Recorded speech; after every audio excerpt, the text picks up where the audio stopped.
Nous avons été invités par le président de la CENI pour un échange, comme vous le savez, dans le cadre du processus électoral en cours.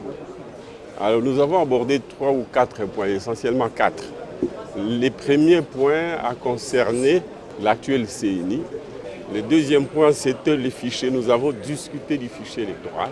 Troisième point, du financement des élections proprement dites. Nous lui avons demandé si d'ici la fin du processus, il pourra mobiliser les 500 millions de dollars dont il a besoin pour parachever son processus. Il a dit qu'il est en connexion avec le gouvernement et que dans les jours qui viennent, ils pourront obtenir un décaissement de 100 millions de dollars et que par conséquent, ils peuvent avancer avec les processus, quitte à ce que le reste du montant soit complété.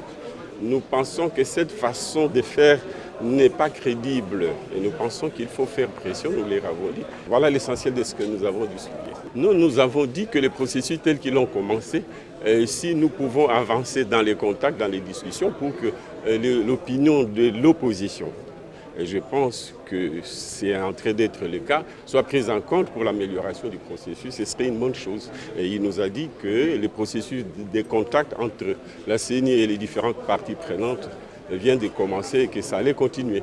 Personnellement, je ne crois pas au respect du délai constitutionnel à cause de problèmes de financement.